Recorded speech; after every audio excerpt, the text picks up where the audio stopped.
Bonjour à tous, bienvenue dans ce webinaire consacré à LinkedIn. Donc c'est le troisième réseau social qu'on va voir ensemble. On a commencé par Facebook, Instagram et là aujourd'hui on s'attaque à LinkedIn. Pourquoi et comment utiliser LinkedIn en tant que professionnel de l'immobilier? C'est la question à laquelle on va essayer de répondre avec Bruno. Bruno se présentera dans quelques instants à vous. Alors, ce que je voulais partager avec vous, c'est d'abord pour ceux qui ont l'habitude, vous pouvez poser vos questions via le chat qui est sur le côté, c'est la petite icône, la petite bulle qui apparaît. N'hésitez pas à poser vos questions tout au long de la présentation. Bruno essaiera d'y répondre, évidemment, on prendra quelques minutes d'ici la fin de ce webinaire pour y répondre. Si toutefois on n'a pas répondu à toutes vos questions, ne nous en voulez pas, on vous fera parvenir un document avec les principales questions et évidemment les réponses apportées.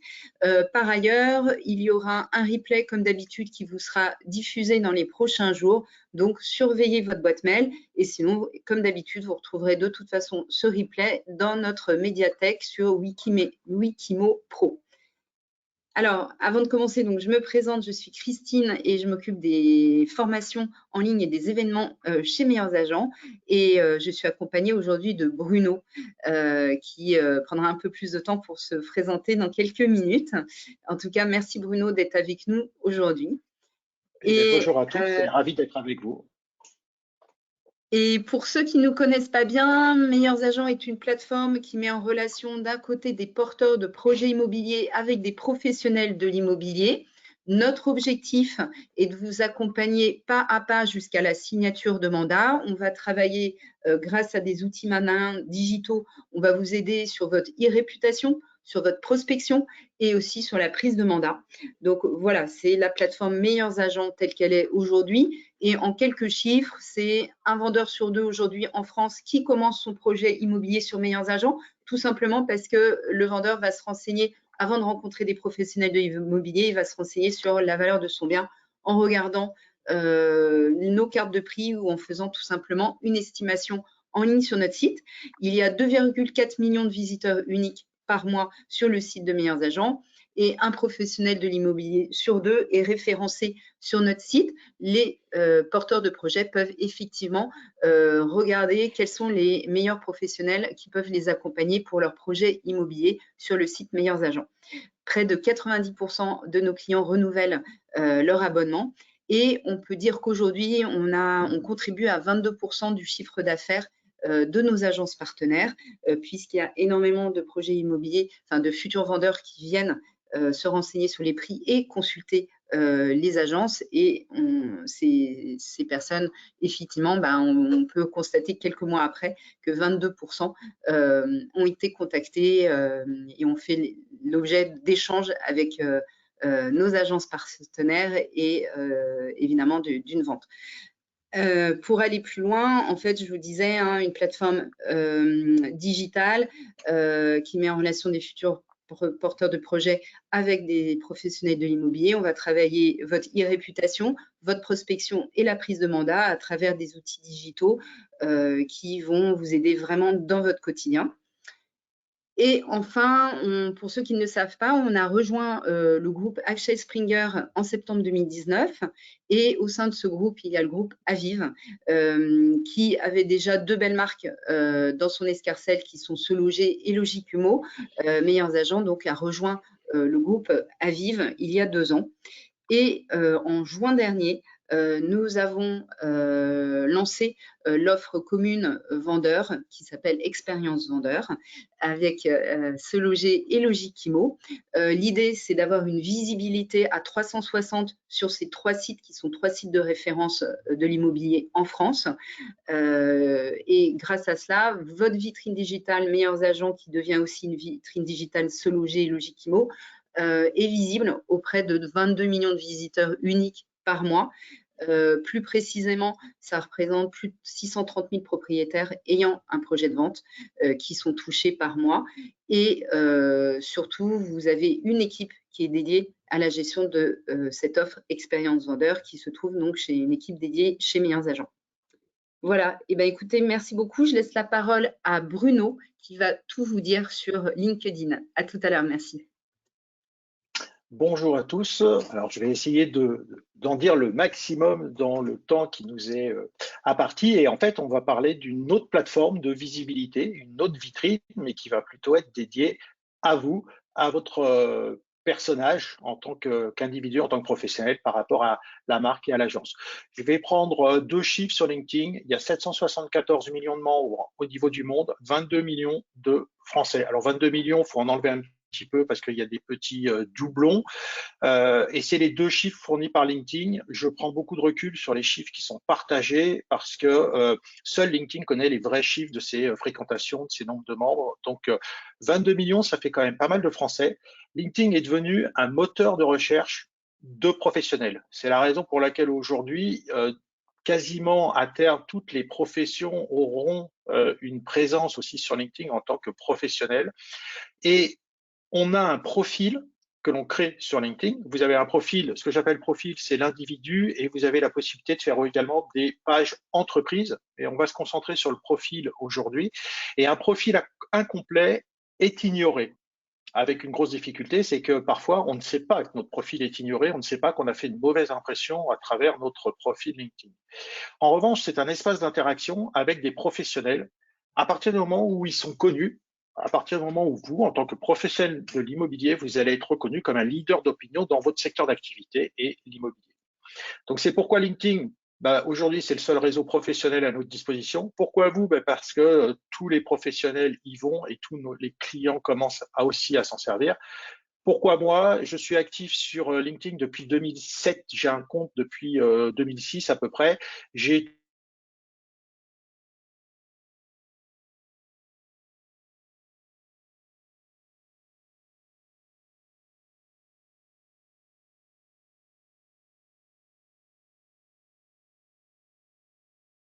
pour tout ce qui est paillettes, LinkedIn, il n'y a pas de promesse magique. Je n'aime pas l'automatisation. Pour moi, LinkedIn, c'est un outil de travail qui doit être ancré dans la réalité de notre job. Et notre job, c'est de créer des relations humaines professionnelles, que ce soit pour contractualiser lors d'un contrat quand on est commercial ou pour faire tout projet, toute relation humaine professionnelle. Alors, je vais essayer de vous présenter LinkedIn avec certainement un peu différemment de ce que vous avez pu en entendre. Déjà, je ne considère plus que c'est un réseau social, je considère que c'est un outil de travail sur lequel on va construire une carte d'identité professionnelle digitale qui va être accessible de tout le monde. C'est un moteur de recherche, comme je vous l'ai dit. Il est accessible 24 heures sur 24, 7 jours sur 7, n'importe où dans le monde. Et il est open bar dans le sens où tout ce que vous allez mettre sur votre profil, toutes les prises de parole que vous allez avoir, tous les partages, les commentaires, les interactions que vous allez faire sont accessibles de n'importe quel membre de LinkedIn. Il n'y a pas de partie cachée, si vous voulez. Seuls les messages privés restent privés entre deux personnes. Mais tout ce que vous mettez sur votre carte d'identité professionnelle digitale est accessible. Alors, comment on la construit? Comment on va aller maîtriser ce double numérique? Et quand je dis double numérique, attention, je ne parle pas d'avatar, hein, c'est vraiment vous. C'est-à-dire que vous allez être sur LinkedIn exactement comme vous êtes dans la vraie vie. C'est ça l'objectif, de s'affranchir de la notion de réseau social pour en faire un outil de travail. Il doit y avoir une cohérence entre qui vous êtes comme professionnel et qui vous êtes comme professionnel en ligne. Alors j'aurais dû dire qui vous êtes comme professionnel dans la vraie vie, ce que j'appelle la vraie vie, et qui vous êtes comme professionnel en ligne, sur LinkedIn notamment. En fait, on va parler de réputation, votre réputation de professionnel. Je dis bien réputation, pas irréputation, hein. C'est notre réputation de professionnel, comme vous avez dans la vraie vie, dans les relations, les recommandations, les gens qui traitent avec vous et qui vous rencontrent. En ligne, c'est à peu près pareil. On va participer avec notre profil LinkedIn à alimenter notre réputation de professionnel, à construire notre identité, notre carte d'identité professionnelle digitale. Et en fait, on va utiliser LinkedIn comme un créateur de confiance.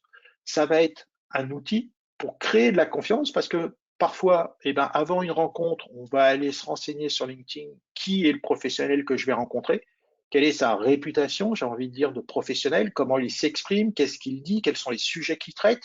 Et si vous êtes un professionnel de l'immobilier, vous devez traiter des sujets qui sont qui concerne l'immobilier et pas votre, entre guillemets, votre vie privée ou autre chose qui pourrait vous sortir d'atteindre votre objectif professionnel lié à votre activité.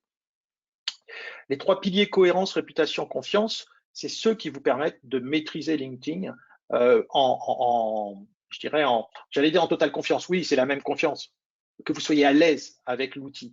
L'exemplarité, c'est un pilier supplémentaire que je mets, notamment quand vous devez embarquer vos collaborateurs. Si je m'adresse à des patrons d'agence ou à des managers, vous devez embarquer vos collaborateurs à également utiliser cet outil pour développer leur activité. Ben, vous avez une sorte de devoir d'exemplarité dans l'usage que vous allez en faire. Cette carte d'identité professionnelle digitale sur LinkedIn, elle s'appuie et elle s'articule autour d'un triptyque qui est profil, contenu, réseau, et c'est ce que l'on va voir. En fait, LinkedIn a un objectif, c'est de savoir si à travers votre profil, quand vous prenez la parole, c'est-à-dire vos contenus, vous êtes pertinent auprès des personnes à qui vous vous adressez, c'est-à-dire votre réseau, les personnes avec qui vous allez vous connecter ou qui vous suivent. Et au milieu de ça, il y a il y a un algorithme qui essaye de vérifier à chaque fois profil, contenu, réseau, est-ce que ça match? Et on va voir comment faire en sorte que vous atteigniez vos objectifs en ayant effectivement un triptyque qui fonctionne. Alors au départ, il y a le profil. Le profil, c'est des cases à renseigner, hein, c'est des rubriques à remplir, c'est une photo de profil qu'il faut avoir, c'est une photo de bannière sur laquelle vous pouvez jouer sur de l'image, du texte et un mixte des deux, qui est un espace de communication. Quand on va sur votre profil, en fait, vous communiquez, vous êtes en engagement de conversation avec votre visiteur et il faut que l'objectif du profil, quelque part, c'est qu'on vous contacte, c'est qu'on se connecte avec vous, c'est qu'on vous suive, c'est qu'on décide de se rendre dans votre agence, c'est qu'on décide de vous appeler, de vous envoyer un email. Et donc, votre carte d'identité professionnelle digitale, ben, elle est là pour ça, pour valider la pertinence qu'on a à vous appeler. Vous n'allez rien vendre en direct sur LinkedIn, hein. On ne vend rien, on crée de la confiance, on crée de la relation humaine professionnelle. Photo de profil, bannière, vous avez également ensuite sur les 3 premiers points d'un profil tel qu'on le voit et c'est la façon dont LinkedIn le présente, vous avez également l'accroche, ce qu'on appelle l'accroche qui par défaut récupère en fait le texte qui est sur votre expérience professionnelle, la plus récente, la première. Vous pouvez le modifier pour proposer en fait pour faire une promesse, une sorte d'expression du bénéfice que votre interlocuteur aurait à se connecter avec vous. En fait, l'idée, c'est d'arriver à comprendre que votre profil, c'est vous, comme si vous étiez dans un espace de networking, comme si vous étiez dans votre agence, à un salon, à un événement, dans un bureau, et qu'il y ait quelqu'un qui vient vous voir. La grosse difficulté sur LinkedIn, c'est qu'on est en mode asynchrone et qu'on n'est pas là pour valider que la personne comprend bien le message qu'on est en train de faire passer. Et l'accroche, ce qui se trouve juste sous votre nom et votre prénom, c'est le début de votre présentation, de votre fiche de présentation. Et le mieux, plutôt que de dire ce que vous faites, c'est plutôt d'être dans le bénéfice que vous allez apporter à votre interlocuteur pour valider l'envie qu'il va avoir de se connecter avec vous. Ensuite, on va dérouler le profil. Donc ça, c'est la partie statique. La partie statique, un peu CV, c'est 10-15% de la puissance du réseau. On va voir après, en fait, la vraie puissance, elle est dans la prise de parole, elle est dans les contenus. Vous avez néanmoins une rubrique qui s'appelle Info ou Résumé, qui vous permet de vous présenter 2600 caractères à votre disposition. Et je trouve cette rubrique très intéressante parce qu'elle se différencie de votre formation et elle se différencie de vos expériences professionnelles. C'est vraiment une rubrique. Alors, il n'y a pas du tout de mise en page possible, tel qu'on peut le faire sur un document comme Word. C'est vraiment du texte brut. À la limite, vous pouvez mettre des emojis, mais il n'y a pas de texte en gras. On ne peut rien faire d'autre que d'écrire. Mais ça va vous permettre de vous présenter en tant qu'humain sur des valeurs qui vous animent. Pourquoi vous levez le matin? Pourquoi vous travaillez dans l'immobilier? Quels sont, en fait, quel est votre quotidien, mais en tant que professionnel, pas en tant que professionnel, j'ai envie de dire, pas dans le métier que vous faites, mais en tant que professionnel dans un secteur d'activité.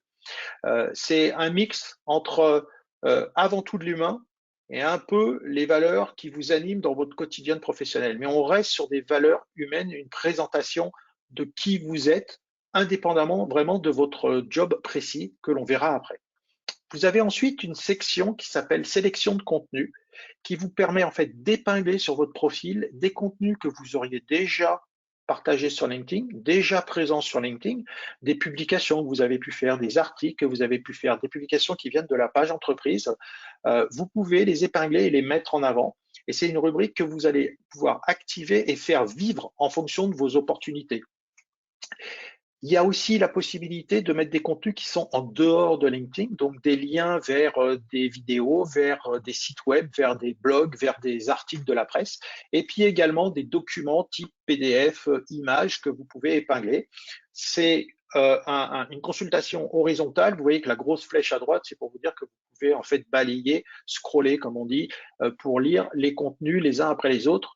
Et c'est la version ordinateur que j'ai fait en capture d'écran pour vous illustrer cette sélection de contenu. Vous voyez qu'on en voit un tout petit peu plus que deux et vous pouvez les inverser, les organiser comme vous voulez. Quelque part, j'ai envie de dire que c'est comme sur la devanture d'une agence immobilière, c'est les annonces que vous allez mettre en avant. Et ici, vous avez vos espaces de communication que vous allez pouvoir mettre en avant et faire bouger comme vous le souhaitez. La rubrique suivante, c'est activité. Là, pour le coup, vous n'avez absolument pas la main dessus. C'est LinkedIn qui va prendre les derniers commentaires que vous avez pu faire, les dernières publications que vous avez pu faire et qui va les mettre ici. Avec un gros défaut que je considère sur LinkedIn, c'est que si vous n'êtes pas actif, LinkedIn va vous pointer du doigt et vous mettre cette rubrique activité. Seulement, comme vous n'êtes pas actif, il n'a rien à montrer. Et donc, il met un texte, un tel, vous verrez les publications de un tel s'il fait quelque chose dans les 90 derniers jours. En gros, LinkedIn montre que vous n'êtes pas actif sur les 3 derniers mois et ça envoie un signal très négatif à quelqu'un qui vient voir votre profil parce que ça signifie que depuis 3 mois, vous n'avez rien fait sur LinkedIn. C'est-à-dire que vous êtes présent à travers l'existence de votre profil, mais vous n'existez pas parce que vous ne prenez pas la parole. On va voir la prise de parole juste après. Ensuite, vous avez votre expérience professionnelle, vos expériences professionnelles, et c'est là où, alors, en revanche, par rapport à la rubrique que je vous ai présentée tout à l'heure, info, là, vous êtes focus sur vos responsabilités, vos missions, vos réalisations. On est d'accord, hein, on garde toujours en tête que déontologie, confidentialité sont des prérequis. Je ne vais pas mettre des choses confidentielles, ni des choses qui vont en dehors, qui remettent en cause ma déontologie de professionnel sur LinkedIn, comme sur n'importe quel réseau social. Mais là, vous allez pouvoir expliquer tout ce que vous faites, toutes vos responsabilités, vos différentes missions, sans dévoiler de secrets, ni de process, ni de méthodologie, ni de clients, ni de montants. Mais vous avez la possibilité là vraiment de vous exprimer sur vos expertises professionnelles. Ensuite, vous avez ensuite la partie formation qui est l'école que vous avez faite, les formations, les compléments d'information que vous avez pu faire. Et puis après, c'est une partie recommandation et expertise que je détaille pas trop parce que les expertises, j'aime pas ça, je trouve pas que c'est bien fait sur LinkedIn. N'importe qui peut mettre n'importe quelle expertise à n'importe qui. Et les recommandations, j'ai envie de dire que c'est de la preuve sociale, certes, néanmoins, vous allez toujours afficher que des recommandations positives. Donc, à moins que vous soyez dans une démarche, je dirais, de recherche d'emploi, ça peut servir, mais je ne suis pas sûr que ça soit hyper utilisé sur LinkedIn par rapport à ce côté trop public. Ça, c'est le profil. Derrière, pour mon deuxième point sur mon triptyque, c'est les contenus. Les contenus, vous pouvez prendre la parole en allant publier directement, c'est la création d'un post, la création d'une publication. Vous pouvez y ajouter des images, des documents, des vidéos. Vous pouvez également faire des sondages. Donc, il y a énormément de fonctionnalités qui évoluent dans le temps de la part de LinkedIn. C'est une prise de parole. Mais vous pouvez également aller commenter. Et là, c'est particulièrement intéressant et c'est probablement l'interaction la plus puissante sur LinkedIn, c'est d'aller faire des commentaires parce que quand vous allez commenter, vous allez entrer en conversation avec quelqu'un d'autre et vous allez toucher également son réseau puisque vous allez commenter chez lui. Ça, c'est la prise de parole. Alors, comment je prends la parole? En fait, il faut construire sa ligne éditoriale. Et c'est là où j'ai abordé le point rapidement tout à l'heure en introduction, c'est quels sont mes objectifs professionnels avant tout. Mes objectifs professionnels, ils vont me permettre de définir les sujets que j'ai à traiter pour atteindre ces objectifs. Et ces sujets, eh bien, en fait, vont définir notre ligne éditoriale. Et de par le fonctionnement de LinkedIn avec son algorithme et ce qui filtre les contenus, C'est-à-dire que tous vos contacts ne voient pas tous vos contenus. Il y a l'algorithme qui va choisir toujours une toute petite partie de votre audience pour lui afficher le contenu et vérifier cette pertinence entre votre profil, votre prise de parole et votre réseau. On voit le réseau juste après. Sépare l'interaction de votre réseau sur vos contenus. Et donc, pour être identifié comme expert sur vos sujets qui vous permettent d'atteindre vos objectifs professionnels, vous devez construire une ligne éditoriale qui parle majoritairement de vos expertises. Alors, il y en a, j'ai scindé l'expertise, la vôtre en tant qu'individu, et celle de l'entreprise. Mais vous voyez qu'à 80%, pardon, 80% de vos prises de parole, que ce soit par des publications ou par des commentaires, doivent être sur des sujets qui vous permettent d'atteindre vos objectifs professionnels et donc d'être sur votre expertise, qu'elle soit métier, sectoriel, produit, marché. Vous avez une expertise à faire valoir en prenant la parole directement, mais aussi en vous appuyant sur les publications qui sont dans la presse spécialisée, presse grand public, qui vous permettent en fait, en les argumentant, de faire passer votre vision et de démontrer votre expertise. Je fais la distinction, c'est-à-dire que dans un premier temps, il faut comprendre que les membres avec qui vous allez être connectés ne veulent pas que vous soyez des porte-pancartes uniquement de l'entreprise. Ce qu'ils veulent, c'est que vous soyez à même de résoudre leurs problèmes, et leurs problèmes dans le métier dans le secteur de l'immobilier. Donc, c'est vous, votre expertise, majoritairement 60%. Ces chiffres sont tout à fait aléatoires, c'est moi qui les ai décidés, hein. Il n'y a pas d'études scientifiques derrière, c'est une répartition pour avoir un équilibre qui permette de ne pas subir LinkedIn et l'algorithme, mais plutôt de le mettre à son service. 20%, c'est l'expertise de l'entreprise, c'est des actions de l'entreprise. On va pouvoir parler là de la marque employeur, vous allez pouvoir aussi parler de la façon dont ça se déroule au sein de l'entreprise, avec des réalisations, des études auxquelles vous avez pu participer, des salons, des événements. Et là, c'est 20% du temps sur lequel vous allez mettre en avant l'entreprise pour pouvoir ensuite faire valoir votre expertise à vous, professionnel de l'immobilier. On est d'accord, hein, dans les 60% de votre expertise, vous êtes en train de la déployer au sein de l'entreprise. Donc l'entreprise est toujours visible, mais elle est en retrait. Alors que quand vous mettez en avant l'entreprise, c'est l'entreprise, la marque qui est directement mise en avant. Après, on n'est pas des machines, il faut une dimension quand même humaine sur LinkedIn et je considère qu'on peut avoir 15% de sujets qui sont liés à votre personnalité. Ça peut être des sujets connexes à votre activité, avec un lien plus ou moins business, ou des sujets complètement autres. Globalement, vous pouvez traiter le sujet dont vous avez envie sur LinkedIn. Sauf que si vous voulez en faire un outil de travail pour atteindre des objectifs professionnels, il faut penser à cet équilibre des sujets que vous traitez. Vous pourriez être très implanté dans des associations locales, sportives, culturelles. Vous pouvez avoir une passion qui n'a donc rien à voir avec votre activité professionnelle. Vous pouvez échanger, prendre la parole dessus. Mais c'est une question, en fait, d'équilibre de la prise de parole. Et puis, j'ai mon petit 5% qui est le petit plus sans excès sur lequel on peut être un petit peu en décalage sur de l'humour. On évite d'être trop clivant parce que certes, ça vous fait de l'engagement, mais est-ce que ça participe à votre réputation de professionnel? Il faut toujours l'avoir en tête, hein. Tout ce que je vous explique avec cette ligne éditoriale, il faut comprendre que moi, l'usage que j'ai de LinkedIn, c'est de considérer que c'est pas la vraie vie. C'est un outil de travail. La vraie vie, elle est dans les rencontres physiques. Donc, j'ai un usage et une vision de LinkedIn comme d'un outil de travail et pas d'un réseau social dans lequel on va se perdre à scroller indéfiniment pour aller se faire un shoot de dopamine parce qu'on voit des choses qui sont émotionnellement engageantes, même si c'est le mode de fonctionnement de tous les réseaux. Donc, profil, contenu. Profil, c'est vous, quelque part votre CV, votre présentation humaine. Contenu, c'est vos prises de parole. Et en fait, de par le fonctionnement de LinkedIn, chaque fois que vous prenez la parole, en fait, vous ne vous adressez qu'à votre réseau. Votre réseau, c'est les personnes avec qui vous êtes connecté ou les personnes qui vous suivent. C'est les deux façons d'entrer en interaction avec un membre sur LinkedIn. Donc, se connecter, suivre, ça a deux implications différentes. Se connecter, c'est je vous fais une demande de connexion, vous l'acceptez, vous me faites une demande de connexion, je l'accepte. À partir de ce moment-là, on rentre dans je dirais, des fonctionnalités et des informations accessibles telles que le téléphone, l'adresse email, voire l'adresse postale si vous l'avez renseigné. j'ai accès aux vôtres, vous avez accès aux miennes, ce que j'appelle des données confidentielles, donc qui peuvent se verrouiller. On peut masquer son email, on peut masquer son téléphone.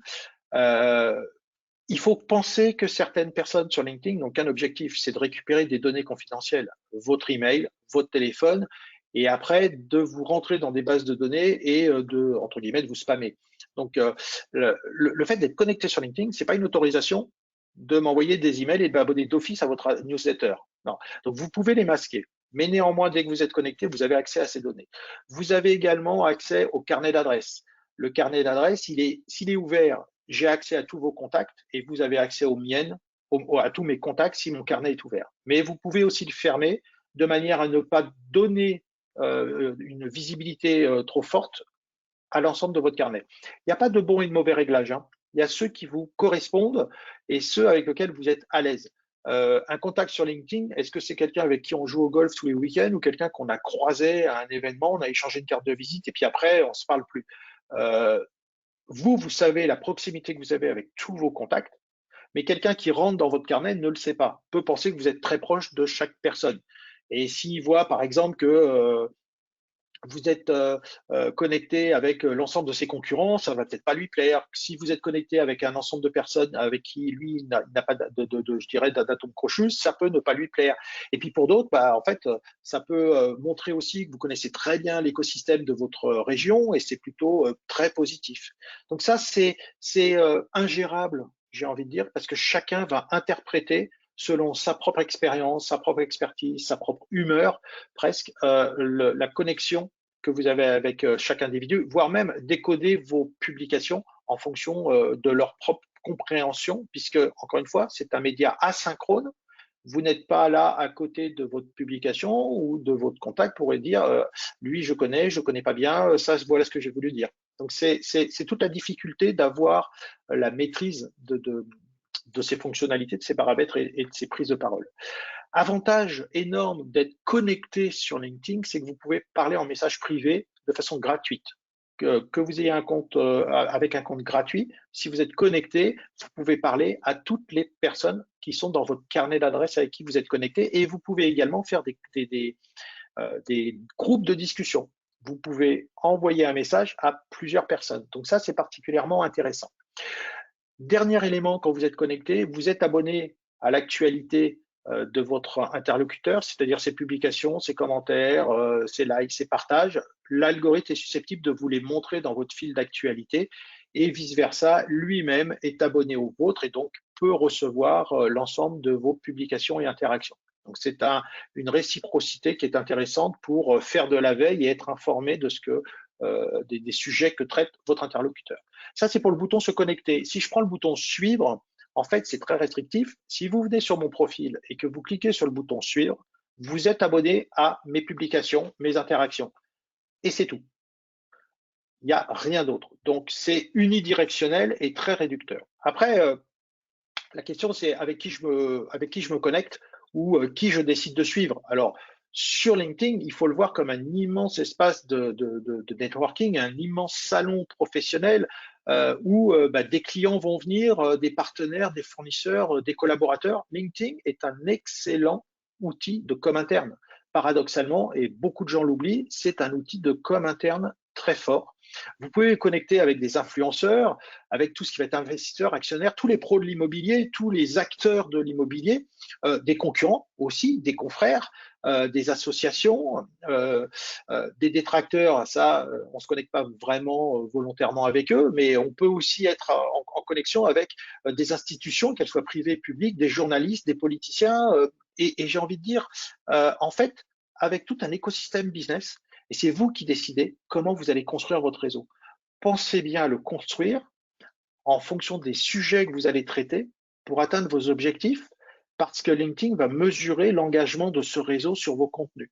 Et donc, si vous pouvez avoir les meilleurs contenus du monde, mais si vous vous connectez avec des personnes qui ne sont pas intéressées par vos sujets, elles ne vont pas réagir dessus. Et LinkedIn, c'est très bête, hein, il va juste considérer que vous n'êtes pas pertinent, ce qui est faux. Dans la réalité, c'est juste sur LinkedIn, le triptyque profil, contenu, réseau, ça ne matche pas. Donc, c'est important d'avoir cette construction réfléchie de votre réseau par rapport à vos sujets que vous avez à traiter pour atteindre vos objectifs professionnels. Enfin, si vous voulez utiliser LinkedIn comme un outil, hein. Après, chacun fait comme il veut. Alors, cette carte d'identité professionnelle digitale, bah, elle a un impact. J'ai été juste prendre 2 personnes. Et la difficulté que vous allez avoir sur LinkedIn, c'est que vous n'aurez pas forcément la data, l'information en retour de quelqu'un qui vient voir votre profil, comme la personne que vous voyez à gauche, qui est professionnel de l'immobilier. Donc, j'ai masqué son nom, sa photo, qui a un profil quasiment vide. Vous pouvez voir qu'en activité, ben, c'est là où LinkedIn dit qu'elle n'a rien fait sur les 90 derniers jours. Il n'y a pas de bannière. Le gros texte, vous avez un appartement à vendre, vous voulez changer de syndic, contactez-moi. Il n'y a pas de logo, il n'y a pas de page, c'est juste une phrase. Je ne pense pas qu'on se connecte avec cette personne. Sauf que LinkedIn ne fournit pas de data sur le fait que les gens sont venus et sont partis parce qu'il y a une phrase qui ne va pas, il y a une image qui ne va pas, il y a quelque chose qui fait qu'on ne crée pas de la confiance, ça manque de cohérence et donc ça entache ma réputation de professionnel. Mes 3 piliers. La personne à droite, c'est déjà mieux. Il y a une photo donc qui est correcte, qui est professionnelle. Il y a une image de bannière. Il est aussi professionnel de l'immobilier. Il a la rubrique info qui est un petit peu détaillée. Il a une activité parce qu'on voit qu'il est en interaction. Il y a les premiers éléments qui vont faire que je vais peut-être aller voir un petit peu plus ce profil. Je vais peut-être lui faire une demande de connexion pour essayer de dire où je vais simplement le suivre au départ. Je peux très bien simplement le suivre pour vérifier que sa ligne éditoriale m'intéresse et qu'il peut me rendre service. En tout cas, c'est cette notion dont je vous ai parlé tout à l'heure, leader d'opinion. C'est-à-dire que vous êtes un professionnel de l'immobilier, vous devez être, à travers votre carte d'identité professionnelle digitale, identifié comme un professionnel de l'immobilier, c'est-à-dire une ressource fiable qui fournit de l'information pour que lorsque j'ai un projet d'achat, un projet de mise en gestion, un projet de mandat, ben en fait, je pense à vous parce que vous avez créé un début de confiance, en tout cas sur votre profil LinkedIn. Du coup, je vous propose une feuille de route. C'est de remplir votre profil. Concrètement, c'est des cases à remplir, c'est des rubriques à renseigner, de manière à avoir un profil complet que LinkedIn appelle profil expert. Alors, désolé, on est expert de rien du tout, on a juste rempli des cases. Il ferait mieux de dire profil rempli à 100%. Définir votre ligne éditoriale. Encore une fois, c'est quelque chose qui peut évoluer au cours du temps. Hein. Mais là, aujourd'hui, quels sont vos objectifs professionnels? Quels sont ceux sur lesquels vous avez besoin de mettre en place une démarche sur LinkedIn, de le voir comme un outil, si vous voulez? Est-ce que vous avez des clous à planter? Ben, votre outil, c'est un marteau. LinkedIn, c'est le marteau pour planter vos clous. Si vous avez des vis à visser, vous avez besoin d'un tournevis. Et ben, LinkedIn doit être votre tournevis. Donc, c'est à ça que sert de définir ces objectifs professionnels pour définir la ligne éditoriale qui va vous permettre d'atteindre vos objectifs. Et vous allez définir les sujets que vous allez traiter, soit en publication, soit en commentaire, et vous allez commenter des publications qui sont sur vos sujets. Et vous allez en parallèle, il faut le faire en parallèle, construire votre réseau avec les personnes qui sont susceptibles de participer à l'atteinte de vos objectifs business. Voilà la feuille de route que je peux vous faire dans le temps de ce court webinaire. Je vous propose également une offre spéciale par rapport à 2 programmes d'accompagnement. Donc, le gros QR code, si vous êtes avec votre téléphone, vous pouvez le scanner. Sinon, vous tapez dans votre navigateur l'URL que vous avez en bas à droite, qui est une URL qui vous amène sur un formulaire où vous pouvez me laisser vos coordonnées et en retour, je vous envoie directement une offre spécifique pour accompagner une équipe de personnes. Donc, c'est 5 personnes où on va travailler profil, prise de parole, influence et prospection. Et si vous voulez plutôt de l'individuel uniquement pour vous, on travaille vos objectifs professionnels, profil et ligne éditoriale ensemble. Dans le webinaire, de toute façon, vous l'aurez, on pourra vous le repartager, vous pourrez le récupérer lorsque vous recevrez le replay. J'ai terminé, j'ai même été avant les 40 minutes, on a 15, 20, 25 minutes pour répondre à toutes vos questions. Merci Si beaucoup, vous en avez. Bruno. Oui, il semblerait qu'il n'y a pas énormément de questions. J'attends de voir sur le… Je ne sais pas si vous avez accès, Bruno, sur le chat. voir si effectivement il y a quelques questions auxquelles on peut répondre, essayer de compléter certaines informations.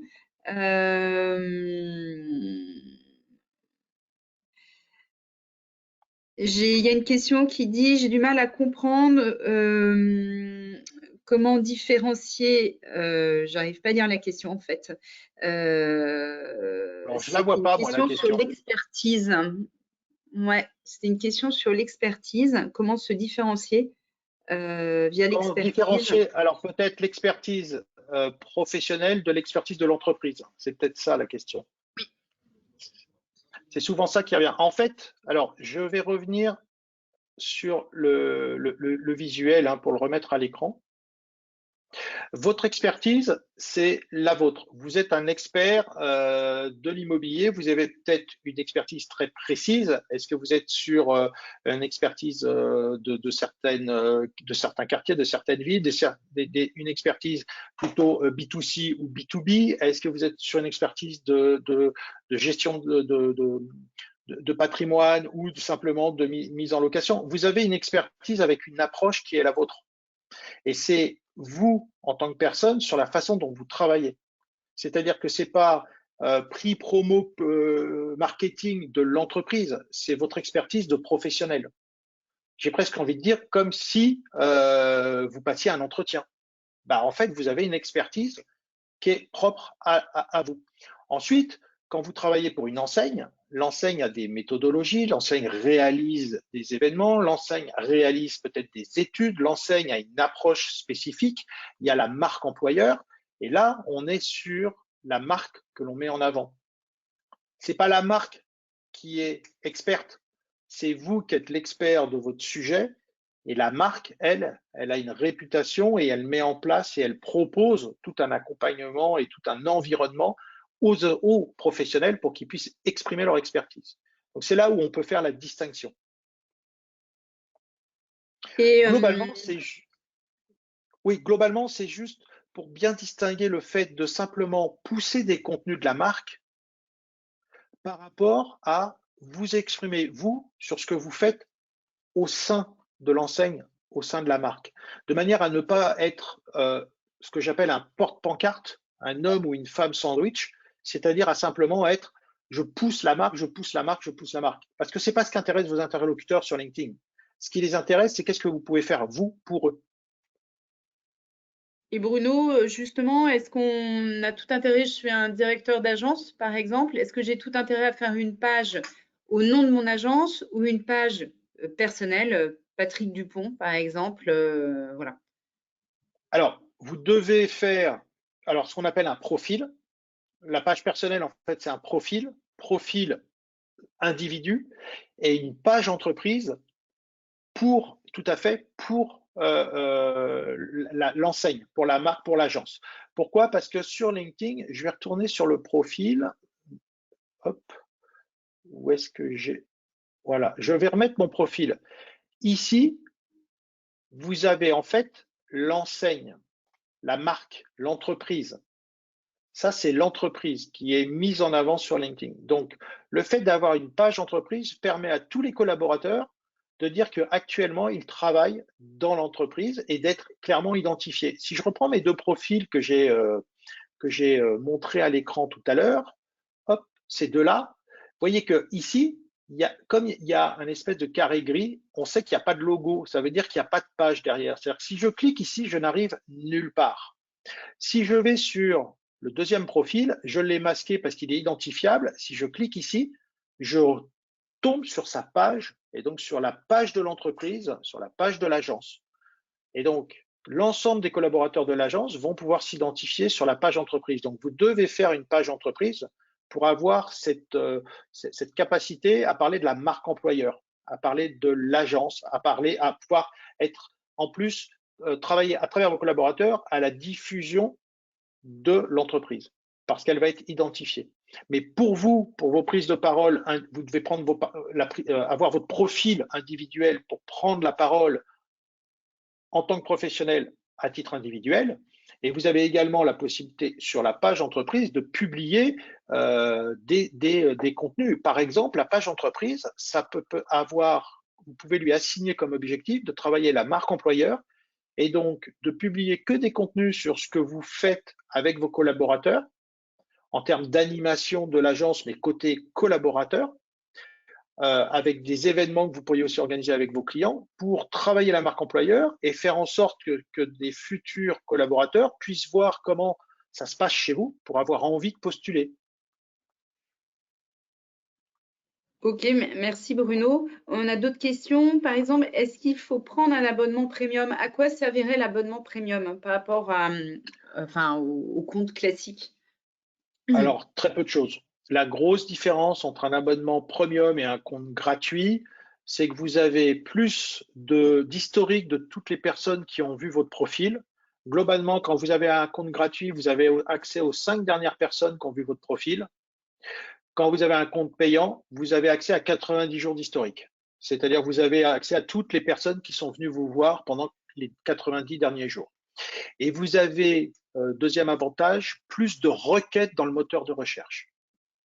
Et fondamentalement, il n'y a rien de plus sur un compte payant par rapport à un compte gratuit. Donc, honnêtement, un compte gratuit suffit largement quand on a, avec 90% des besoins sont couverts par le compte gratuit. Là où on a besoin d'un compte payant et il y a des licences que vend LinkedIn, c'est sur le recrutement, c'est sur les commerciaux, c'est sur la pub et ils ont une plateforme d'e-learning également avec des vidéos qu'on peut pour apprendre. Mais globalement, c'est pas indispensable. Il faut être bloqué, il faut avoir des besoins vraiment avancés pour pouvoir prendre un compte payant. Enfin, pour avoir besoin de prendre un compte payant. D'accord, merci Bruno. Et autre question, on parlait de la ligne éditoriale tout à l'heure. Est-ce que tu peux donner quelques exemples concrets pour un professionnel de l'immobilier ou un directeur ou une directrice d'agence? Ça serait quoi exactement et quels seraient les sujets un peu pertinents? Après, encore une fois, ça va dépendre des objectifs de chacun. Si vous voulez être identifié comme un expert dans votre ville sur certains types de biens, ben, votre prise de parole, elle doit parler de votre ville, du logement immobilier, et elle doit plutôt être sur le type de bien que vous avez à traiter. Ça serait votre expertise et le côté expertise de l'entreprise, bah, c'est toutes les organisations, toutes les missions, tous les événements qu'elle pourrait faire autour de ça.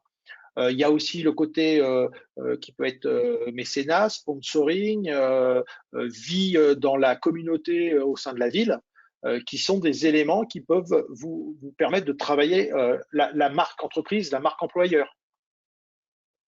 Mais encore une fois, vous avez certes une expertise de tous les jours professionnelle. Néanmoins, celle qu'il faut exprimer dans cette ligne éditoriale sur LinkedIn, c'est vraiment celle qui va vous permettre d'atteindre vos objectifs. Je vais prendre deux exemples qui sont peut-être caricaturaux, mais je ne suis pas un professionnel de l'immobilier. Donc, mes exemples vont peut-être vous paraître bizarres, mais vous êtes spécialisé dans la location, spécialisé dans l'achat, spécialisé dans la vente. Vous faites les trois, on va dire. Aujourd'hui, vous avez des enjeux pour la vente. Donc, vous allez décliner, organiser votre ligne éditoriale pour vous faire identifier sur la vente parce que vous n'avez pas besoin de travailler les deux autres aspects.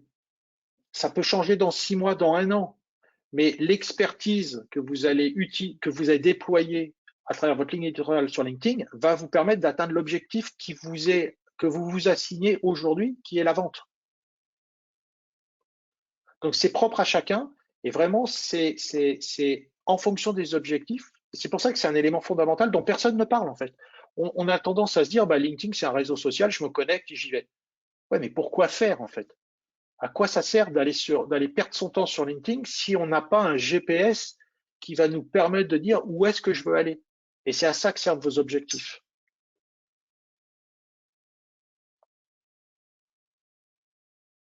Et Ok, chacun va avoir des Bruno. objectifs qui peuvent être différents, hein. Le commercial ou le représentant va avoir besoin d'aller de faire son job et d'avoir des clients, de rentrer peut-être des nouvelles affaires et d'identifier des maisons, des appartements à vendre. J'ai envie de dire, le patron, ça peut être d'être identifié comme un leader d'opinion dans la ville pour qu'il soit amené à avoir plus de visibilité, lui et donc son entreprise.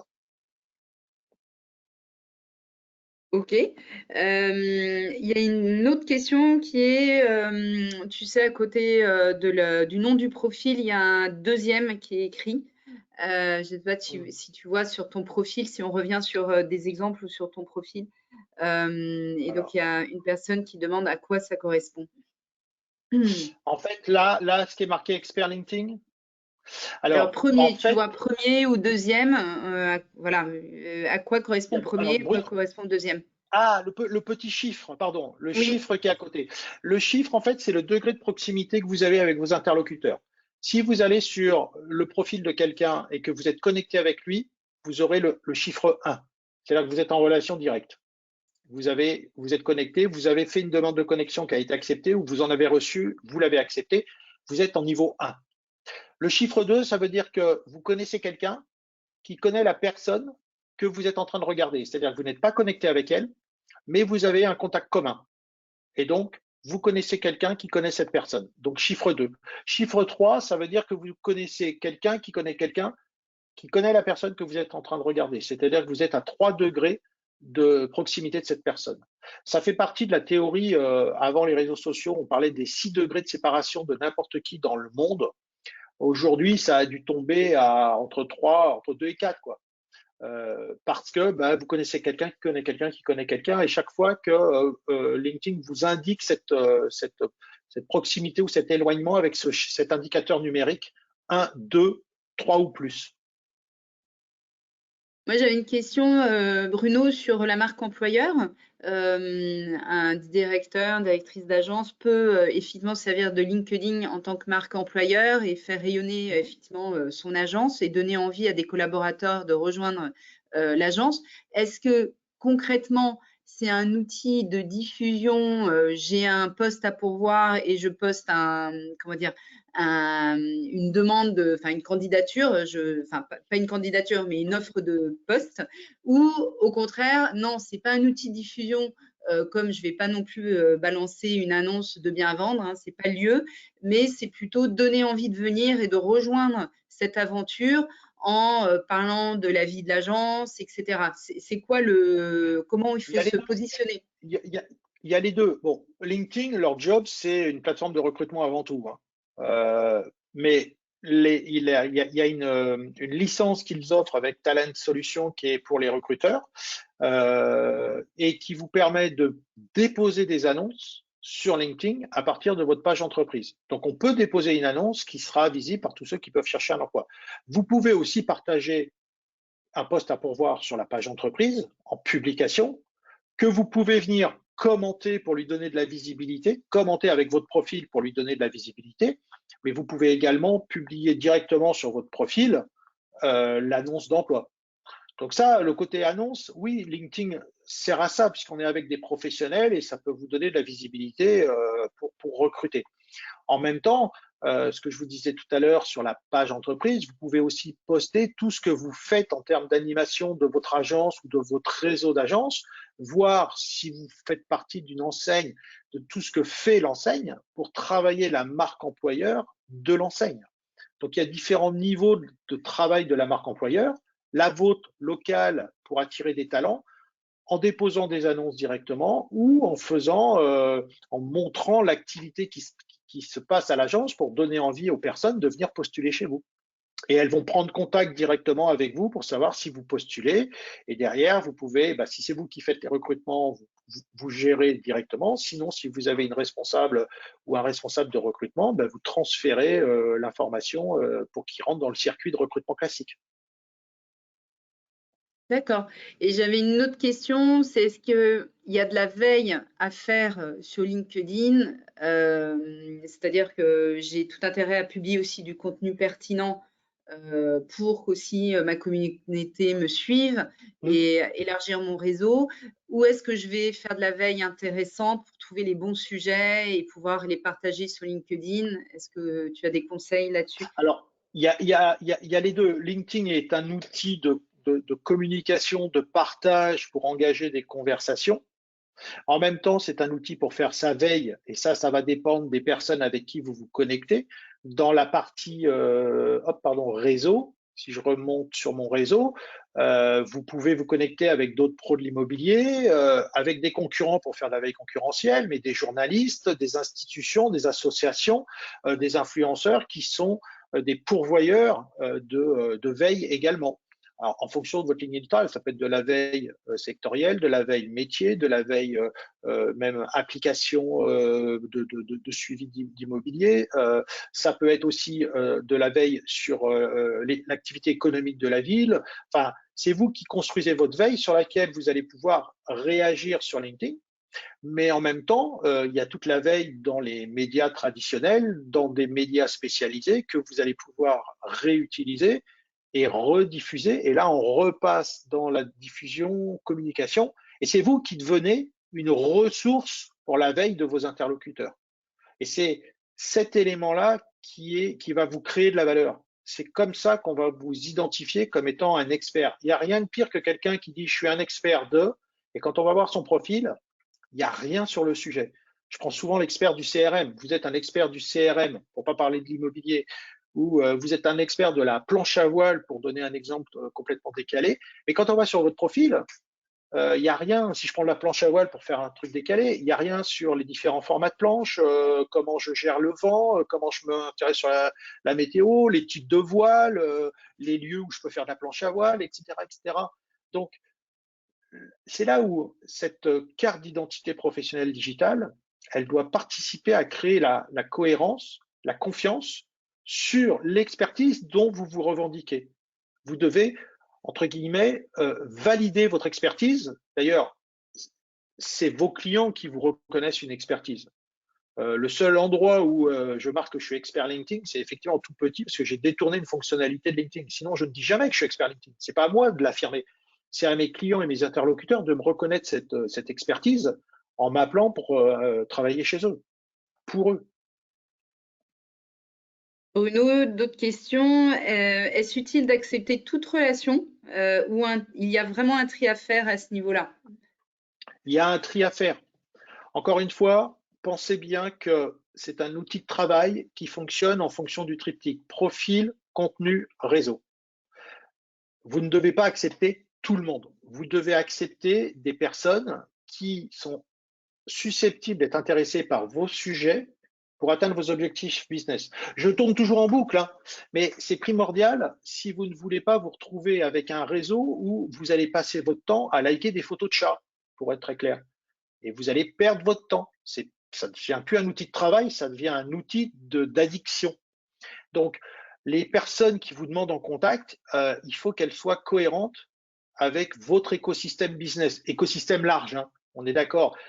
Vous n'allez pas vous connecter qu'avec des gens qui sont ce que j'appelle des donneurs d'ordre. Vous allez aussi vous connecter avec cet écosystème business parce que ces gens ne sont peut-être pas directement des donneurs d'ordre, mais ils vont pouvoir réagir sur vos contenus et comme ils sont cohérents avec vos sujets, dans leur réseau, il y aura des gens qui seront peut-être vos donneurs d'ordre et donc ils vont vous donner de la visibilité. Chaque personne qui interagit sur vos contenus devient votre ambassadeur parce qu'il va diffuser auprès de son réseau votre profil et votre contenu. Donc, il faut construire son réseau toujours en phase avec votre triptyque profil, contenu, réseau et donc avec vos objectifs professionnels. Et vous pouvez accepter quelqu'un, vous rendre compte que la ligne édito est pas bien, qu'il ne vous correspond pas, qu'il n'y a pas d'interaction et vous pouvez supprimer les personnes de votre réseau. Hein. Sur chaque profil, quand vous êtes dans votre carnet d'adresses, vous pouvez supprimer la relation. Il ne reçoit pas un recommandé avec accusé de réception comme quoi vous l'avez viré. Hein. Il se retrouve de niveau 1 à niveau 2, voilà. Et encore une question, Bruno, sur toujours cette notion page personnelle ou page entreprise. Est-ce que chaque collaborateur d'une agence a intérêt, en plus de de sa page personnelle, de son profil personnel, Ouais. créer une page entreprise, alors qu'ils sont tous dans la même agence? Ah non, s'ils sont tous dans la même agence, il ne faut pas qu'ils créent une page entreprise. Il faut qu'ils s'associent à la page de l'entreprise de l'agence, en fait. Il n'y a qu'une page entreprise de l'agence et les collaborateurs, quand ils remplissent leur profil et au niveau de l'expérience, quand ils sont dans l'entreprise, qui disent qu'ils sont managers, responsables, etc., ils vont dire qu'ils exercent au sein de l'entreprise et ils vont aller chercher la page pour s'y associer.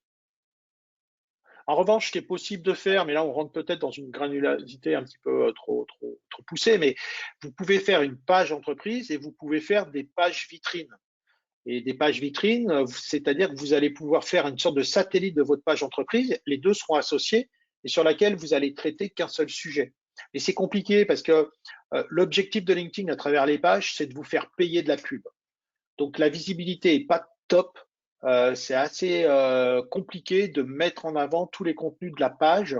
Les profils sont bien mis en avant parce que c'est un réseau de membres. Pour les entreprises, il faut qu'ils payent.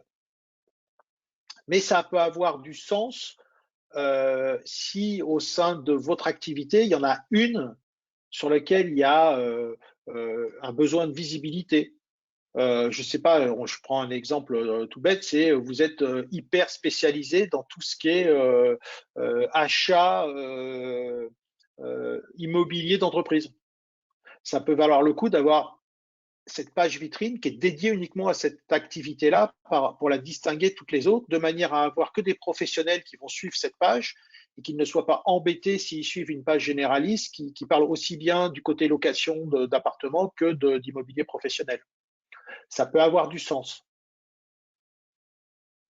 OK, merci Bruno. Alors, je vois que, on n'a plus beaucoup de minutes. Je vous propose, qu'on en reste là pour les questions et on vous renverra un document avec les questions et les réponses, qui ont été plus poussées. Je vais juste, clôturer donc, ce, webinar. Je reviens Non, excusez-moi c'est alors dans l'autre sens. ah d'accord, excuse-moi. Là, tu remontes. Là, je remonte. D'accord, merci Bruno. Donc, Non, là, tu remontes. Là. Attends, bouge pas, bouge pas. ah, Il faut pardon. que tu, OK. il faut que tu ailles dans l'autre sens. Hop, je te remets là. Il faut que Merci tu descends. beaucoup. Attends, voilà. Voilà, c'est bon. Donc, si vous avez des questions sur Meilleurs Agents, n'hésitez pas à nous contacter par téléphone ou par email. On sera ravis de répondre à vos questions. Voilà, Meilleurs Agents, c'est toujours une équipe de 350 personnes qui vous accompagnent au quotidien. Et j'essaye de passer au slide suivant.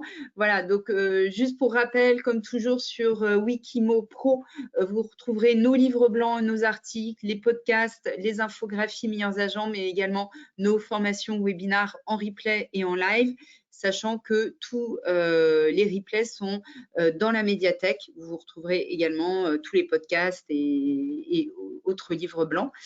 Et puis, on vous remercie d'avance de répondre au questionnaire qui va s'afficher une fois que vous aurez cliqué sur fermer, la petite fenêtre qui va s'afficher. Vous cliquez sur fermer et vous aurez le questionnaire qui va s'afficher pour savoir si ce webinar vous a été utile et connaître aussi les sujets que vous souhaiteriez qu'on aborde dans les prochaines semaines ou les prochains mois. On est là vraiment pour vous aider au quotidien. Et n'hésitez pas aussi de nous faire part d'autres remarques afin de s'améliorer sur toutes nos formations en ligne. Je vous remercie beaucoup pour votre attention. Merci beaucoup Bruno d'avoir co-animé, enfin d'avoir animé surtout ce webinaire sur LinkedIn. C'était vraiment très intéressant. Le replay, comme je vous le disais, sera envoyé par email comme d'habitude dans les prochains jours. Et puis, n'hésitez pas, surveillez vos boîtes mail pour vous inscrire à de prochains webinars ou consulter tout simplement la page événements qui se trouve sur Meilleurs Agents Pro. Voilà, merci beaucoup. Très bonne fin de journée à tous. Merci beaucoup Bruno. Et Merci à puis, vous. à très bientôt pour un prochain webinar. Merci, à bientôt. Au revoir. Au revoir.